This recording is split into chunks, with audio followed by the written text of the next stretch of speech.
ಎಲ್ಲರಿಗೂ ನಮಸ್ಕಾರ.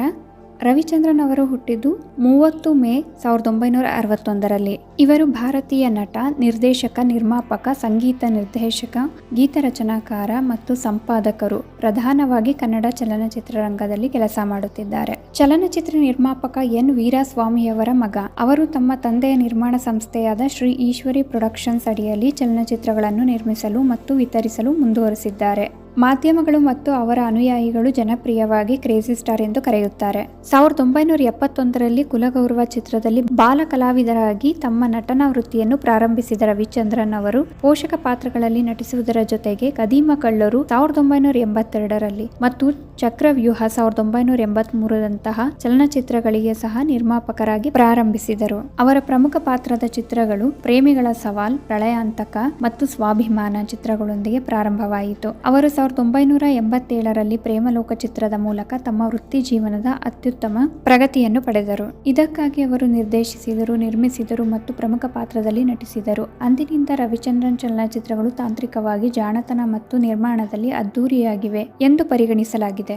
ಅವರ ನಂತರದ ಚಲನಚಿತ್ರಗಳಾದ ರಣಧೀರ, ಅಂಜದ ಗಂಡು, ಯುದ್ಧಕಾಂಡ, ರಾಮಾಚಾರಿ, ಮನೆ ದೇವ್ರು, ಪುಟ್ನಂಜ, ಸಿಪಾಯಿ, ಯಾರೇ ನೀನು ಚೆಲುವೆ, ಪ್ರೀತ್ಸೋತಪ್ಪ, ಕನಸುಗಾರ, ಏಕಾಂಗಿ, ಮಲ್ಲ, ದೃಶ್ಯ ಇನ್ನೂ ಹಲವಾರು ಚಿತ್ರಗಳು ಗಲ್ಲಾಪೆಟ್ಟಿಗೆಯಲ್ಲಿ ಯಶಸ್ವಿಯಾದವು ಮತ್ತು ಅವರನ್ನು ಕನ್ನಡ ಚಿತ್ರರಂಗದ ಪ್ರಮುಖ ವ್ಯಕ್ತಿಗಳಲ್ಲಿ ಒಬ್ಬರನ್ನಾಗಿ ಮಾಡಿದೆ. 2002ರಲ್ಲಿ ಏಕಾಂಗಿ ಚಿತ್ರಕ್ಕಾಗಿ ರವಿಚಂದ್ರನ್ ಅವರು ಕರ್ನಾಟಕ ರಾಜ್ಯ ಚಲನಚಿತ್ರ ಪ್ರಶಸ್ತಿಗಳಲ್ಲಿ ಅತ್ಯುತ್ತಮ ನಿರ್ದೇಶಕ, ಅತ್ಯುತ್ತಮ ನಟ ಮತ್ತು ಅತ್ಯುತ್ತಮ ಸಂಗೀತ ನಿರ್ದೇಶಕ ಪ್ರಶಸ್ತಿಗಳನ್ನು ಗೆದ್ದರು. ಜೊತೆಗೆ ಅವರು ಶಾಂತಿ ಕ್ರಾಂತಿ 1991 ವಿಶೇಷ ತೀರ್ಪುಗಾರರ ಪ್ರಶಸ್ತಿಯನ್ನು ಗೆದ್ದಿದ್ದಾರೆ. ಇವುಗಳ ಜೊತೆಗೆ ರವಿಚಂದ್ರನ್ ಅವರಿಗೆ ಜೀವಮಾನ ಸಾಧನೆಗಳಿಗಾಗಿ ಕರ್ನಾಟಕ ರಾಜ್ಯ ಪುಟ್ಟಣ್ಣ ಕಣಗಾಲ್ ಪ್ರಶಸ್ತಿ, ದಕ್ಷಿಣ ಫಿಲ್ಮ್ಫೇರ್ ಜೀವಮಾನ ಸಾಧನೆ ಪ್ರಶಸ್ತಿ, 2010ರಲ್ಲಿ ಕನ್ನಡ ರಾಜ್ಯೋತ್ಸವದ ಪ್ರಶಸ್ತಿ, 2005ರಲ್ಲಿ ಅಹಂ ಪ್ರೇಮಾಸ್ಮಿಗಾಗಿ ಉದಯ ಚಲನಚಿತ್ರ ಅತ್ಯುತ್ತಮ ಪೋಷಕ ನಟ ಪ್ರಶಸ್ತಿ ಮತ್ತು NTR ರಾಷ್ಟ್ರೀಯ ಪ್ರಶಸ್ತಿಯನ್ನು ಗೌರವಿಸಲಾಗಿದೆ. ತಮ್ಮ ವೃತ್ತಿ ಜೀವನದಲ್ಲಿ ಬೆಂಗಳೂರು ವಿಶ್ವವಿದ್ಯಾಲಯ ಮತ್ತು CMR ವಿಶ್ವವಿದ್ಯಾಲಯದಿಂದ 2 ಬಾರಿ ಡಾಕ್ಟರೇಟ್ ಅನ್ನು ಗೌರವಿಸಿದ್ದಾರೆ. ರವಿಚಂದ್ರನ್ ಅವರು 30 ಮೇ 1961ರಂದು ಭಾರತದ ಮದ್ರಾಸ್ ರಾಜ್ಯದ ತಿರುನಲ್ವೇಲಿಯಲ್ಲಿ ತಮಿಳು ಮುದಲಿಯಾರ್ ಎನ್ ವೀರಸ್ವಾಮಿ ಮತ್ತು ಪುಟ್ಟಮ್ಮಾಳ್ ದಂಪತಿಗಳಿಗೆ ಜನಿಸಿದರು. ಇವರ ತಂದೆ ಎನ್ ವೀರಸ್ವಾಮಿ ಕನ್ನಡ ಚಿತ್ರಗಳ ನಿರ್ಮಾಪಕರು. ಪ್ರೇಮಿಗಳ ದಿನದಂದು ಸುಮತಿಯವರನ್ನು ಮದುವೆಯಾದರು. 14 ಫೆಬ್ರವರಿ 1986 ದಂಪತಿಗಳಿಗೆ ಮಗಳು ಗೀತಾಂಜಲಿ, ಇಬ್ಬರು ಪುತ್ರರಾದ ಮನೋರಂಜನ್ ಮತ್ತು ವಿಕ್ರಮ್ ಇದ್ದಾರೆ. ಮನೋರಂಜನ್ ಸಾಹೇಬ ಚಿತ್ರದ ಮೂಲಕ ನಟನೆಗೆ ಪಾದಾರ್ಪಣೆ ಮಾಡಿದರು.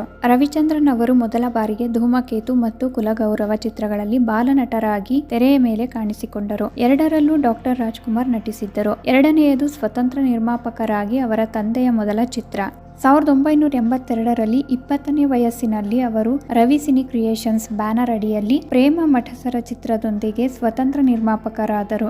ಇದರ ನಂತರ ಅವರು ಕದೀಮ ಕಳ್ಳರು, ಚಕ್ರವ್ಯೂಹ ಮತ್ತು ಅದರ ಹಿಂದಿ ರೀಮೇಕ್ ಇಂಕ್ವಿಲಾಬ್, ಅಮಿತಾಬ್ ಬಚ್ಚನ್ ಮತ್ತು ಶ್ರೀದೇವಿ ಪ್ರಮುಖ ಪಾತ್ರಗಳಲ್ಲಿ ನಟಿಸಿದ ಚಲನಚಿತ್ರಗಳಿಗೆ ತಮ್ಮ ತಂದೆಯೊಂದಿಗೆ ನಟಿಸಲು ಮತ್ತು ಸಹ ನಿರ್ಮಾಣ ಮಾಡಲು ಪ್ರಾರಂಭಿಸಿದರು. ಚಕ್ರವ್ಯೂಹವು ವಾಣಿಜ್ಯಿಕವಾಗಿ ಯಶಸ್ವಿಯಾಯಿತು. ಅದರ ಹಿಂದಿ ರೀಮೇಕ್ ಸರಾಸರಿ ಗಳಿಕೆಯಾಗಿತ್ತು. ಇದಾದ ನಂತರ ಪ್ರಳಯಾಂತಕ ಚಿತ್ರಕ್ಕೆ ಸಹ ನಿರ್ಮಾಣ ಮಾಡುವುದರ ಜೊತೆಗೆ ಮೊದಲ ಬಾರಿಗೆ ಪ್ರಮುಖ ಪಾತ್ರದಲ್ಲಿ ನಟಿಸಿದರು. 1985ರಲ್ಲಿ ರವಿಚಂದ್ರನ್ ಅವರು ಶಿವಾಜಿ ಗಣೇಶನ್, ರಜನಿಕಾಂತ್ ಅಭಿನಯದ ಪಡಿಕತ್ತವನ್ ಚಿತ್ರವನ್ನು ನಿರ್ಮಿಸುವ ಮೂಲಕ ತಮಿಳು ಚಿತ್ರರಂಗಕ್ಕೆ ಕಾಲಿಟ್ಟರು. ಇದು ಹಿಂದಿ ಚಲನಚಿತ್ರ ಖುದ್ದಾರ್ನ ರೀಮೇಕ್ ಆಗಿತ್ತು.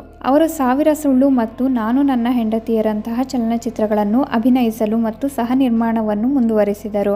ಅದರ ಮೂಲಕ ನಿರ್ದೇಶಕ ಡಿ ರಾಜೇಂದ್ರ ಬಾಬು ಅವರೊಂದಿಗೆ ದೀರ್ಘ ಒಡನಾಟವು ಪ್ರಾರಂಭವಾಯಿತು. ಜೊತೆಗೆ ಅವರು ಪಿತಾಮಹ ಮತ್ತು ಸ್ವಾಭಿಮಾನದಂತಹ ಚಲನಚಿತ್ರಗಳಲ್ಲಿ 2ನೇ ನಾಯಕನಾಗಿ ಕಾಣಿಸಿಕೊಂಡರು. 1986ರಲ್ಲಿ ಅವರು ಬರಹಗಾರ ಸುಜಾತ ಅವರ ಕಾದಂಬರಿ ಕಾಕಿತ ಚಂಗಿಲಿಗಲ್, ಪೇಪರ್ ಚೈನ್ಸ್ ಆಧಾರಿತ ಓಯ್ ಮುಂಗಂಗಲ್ ಎಂಬ ತಮಿಳು ಚಲನಚಿತ್ರದಲ್ಲಿ ನಟಿಸಿದರು. ಇತರ ತಮಿಳು ನಟ ರವಿಚಂದ್ರನ್ ಜೊತೆಗೆ ಪ್ರೇಕ್ಷಕರನ್ನು ಗೊಂದಲಗೊಳಿಸದಿರಲು ಅವರನ್ನು ರಾಕೇಶ್ ಎಂದು ಮನ್ನಣೆ ನೀಡಲಾಯಿತು. 1987ರ ವರ್ಷವು ರವಿಚಂದ್ರನ್ ಅವರ ಚೊಚ್ಚಲ ನಿರ್ದೇಶನದ ಚಿತ್ರವಾದ ಪ್ರೇಮಲೋಕದ ಮೂಲಕ ದೊಡ್ಡ ಪ್ರಗತಿಯನ್ನು ಸಾಧಿಸಿತು. ಚಲನಚಿತ್ರವು ಬಿಡುಗಡೆಯಾದ ವರ್ಷಗಳ ನಂತರ ಆರಾಧನಾ ಸ್ಥಾನಮಾನವನ್ನು ಸಾಧಿಸಿತು ಮತ್ತು ಕನ್ನಡ ಚಿತ್ರರಂಗದಲ್ಲಿ ಒಂದು ಮೈಲಿಗಲ್ಲು ಯಶಸ್ಸನ್ನು ಪರಿಗಣಿಸಲಾಗಿದೆ.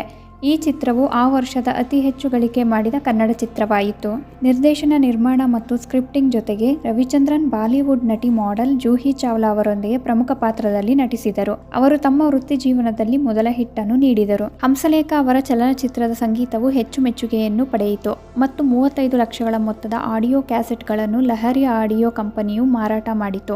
ಈ ಚಿತ್ರವು ಸಂಗೀತ ನಿರ್ದೇಶಕ ಹಂಸಲೇಖ ಅವರೊಂದಿಗೆ ರವಿಚಂದ್ರನ್ ಅವರ ದಶಕಗಳ ಒಡನಾಟವನ್ನು ಗುರುತಿಸಿದೆ. ಚಲನಚಿತ್ರವನ್ನು ಏಕಾಏಕಿ ತಮಿಳಿನಲ್ಲಿ ಪರುವಾ ರಾಗಂ ಎಂದು ಚಿತ್ರೀಕರಿಸಲಾಯಿತು ಮತ್ತು ಅದೇ ಸಮಯದಲ್ಲಿ ಬಿಡುಗಡೆ ಮಾಡಲಾಯಿತು. 1988ರಲ್ಲಿ ರವಿಚಂದ್ರನ್ ಅವರು ರಾಜಚಂದ್ರ ಅವರ ಸಮಗ್ರ ನಾಟಕ ಬ್ರಹ್ಮ ವಿಷ್ಣು ಮಹೇಶ್ವರದಲ್ಲಿ ಅನಂತ್ನಾಗ್ ಮತ್ತು ಅಂಬರೀಶ್ ಅವರೊಂದಿಗೆ ವಕೀಲ ನಾರಾಯಣ್ ಪಾತ್ರದಲ್ಲಿ ಕಾಣಿಸಿಕೊಂಡರು. ಇದರ ನಂತರ ರಣಧೀರ ಮತ್ತು ಅಂಜದ ಗಂಡು ಎಂಬ 2 ಬ್ಲಾಕ್ ಬಸ್ಟರ್ ಹಿಟ್ಗಳು ಬಂದವು.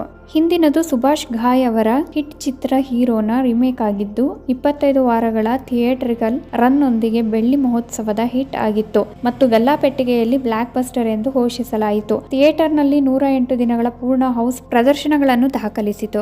ನಂತರದ ಚಿತ್ರವು 1984ರ ತಮಿಳು ಚಲನಚಿತ್ರ ತಂಬಿಕ್ಕು ಎಂತ ಊರು ರೀಮೇಕ್ ಆಗಿತ್ತು ಮತ್ತು ಬ್ಲಾಕ್ ಬಸ್ಟರ್ ಹಿಟ್ ಎಂದು ಘೋಷಿಸಲಾಯಿತು. 2 ಚಿತ್ರಗಳಲ್ಲಿ ರವಿಚಂದ್ರನ್ ಅವರು ಕನ್ನಡ ಚಿತ್ರರಂಗಕ್ಕೆ ಪಾದಾರ್ಪಣೆ ಮಾಡಿದ ನಟಿ ಖುಷ್ಬು ಅವರೊಂದಿಗೆ ಜೋಡಿಯಾಗಿದ್ದರು. ಇದಾದ ನಂತರ 1989ರಲ್ಲಿ ಯುದ್ಧಕಾಂಡ ಮತ್ತು ಯುಗಪುರುಷ ಚಿತ್ರಗಳೆರಡಲ್ಲೂ ಸತತ ಯಶಸ್ಸನ್ನು ಕಂಡರು. ಅದೇ ವರ್ಷ ಅವರು ಜೂಹಿ ಚಾವ್ಲಾ ಅವರೊಂದಿಗೆ ಮತ್ತೆ ಒಂದಾದರು ಮತ್ತು ಕಿಂದರ ಜೋಗಿ ಚಿತ್ರವನ್ನು ನಿರ್ದೇಶಿಸಿದರು. ಇದು ಪ್ರೇಮಲೋಕದ ಯಶಸ್ಸನ್ನು ಪುನರಾವರ್ತಿಸಲು ಸಾಧ್ಯವಾಗಲಿಲ್ಲ. ಡಿ ರಾಜೇಂದ್ರ ಬಾಬು ಅವರೊಂದಿಗಿನ ಅವರ ಒಡನಾಟವು ಬಹಳ ಯಶಸ್ವಿಯಾಗಿದೆ. ಇದರ ಪರಿಣಾಮವಾಗಿ ನಾನು ನನ್ನ ಹೆಂಡತಿ, ರಾಮಾಚಾರಿ, ಶ್ರೀರಾಮಚಂದ್ರ, ಅಣ್ಣಯ್ಯ ಮತ್ತು ಯಾರೇ ನೀನು ಚೆಲುವೆ ಸೇರಿದಂತೆ ಹಲವಾರು ಹಿಟ್ಗಳು.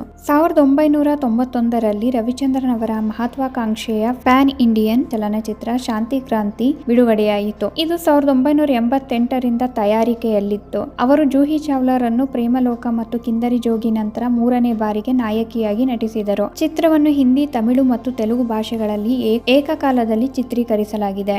ಹಿಂದಿ ಮತ್ತು ತಮಿಳು ಆವೃತ್ತಗಳಲ್ಲಿ ರಜನಿಕಾಂತ್ ನಾಯಕರಾಗಿ ನಟಿಸಿದ್ದರೆ ತೆಲುಗು ಆವೃತ್ತಿಯಲ್ಲಿ ನಾಗಾರ್ಜುನ ನಾಯಕರಾಗಿದ್ದರು. 10 ಕೋಟಿ ಬಜೆಟ್ನಲ್ಲಿ ತಯಾರಾದ ಇದು ಅಲ್ಲಿಯವರೆಗಿನ ಅತ್ಯಂತ ದುಬಾರಿ ಭಾರತೀಯ ಚಿತ್ರವಾಗಿತ್ತು. ಬಿಡುಗಡೆಯಾದ ನಂತರ ಚಲನಚಿತ್ರವು ವಿಮರ್ಶಕರಿಂದ ನಿಷೇಧಿಸಲ್ಪಟ್ಟಿತು ಮತ್ತು ಗಲ್ಲಾಪೆಟ್ಟಿಗೆಯಲ್ಲಿ ದುರಂತವೆಂದು ಘೋಷಿಸಲ್ಪಟ್ಟಿತು. ವಿಶ್ವಾದ್ಯಂತ ಕೇವಲ ರೂ. 8 ಕೋಟಿ ಗಳಿಸಿತು. ಈ ನಷ್ಟವು ರವಿಚಂದ್ರನ್ ಮೇಲೆ ಭಾರಿ ಪರಿಣಾಮ ಬೀರಿತು ಮತ್ತು ಅವರು ದಿವಾಳಿಯಾದರು. ಈ ದೊಡ್ಡ ನಷ್ಟವನ್ನು ಸರಿದೂಗಿಸಲು ಅವರು ರಾಮಾಚಾರಿ, ಹಳ್ಳಿ ಮೇಷ್ಟ್ರು, ಚಿಕ್ಕಯಜಮಾನ್ರು, ಗಡಿಬಿಡಿ ಗಂಡ, ಅಣ್ಣಯ್ಯ ಇತರರು ನಿರ್ದೇಶಿಸಿದ ಚಿತ್ರಗಳಲ್ಲಿ ನಟಿಸಲು ಪ್ರಾರಂಭಿಸಿದರು.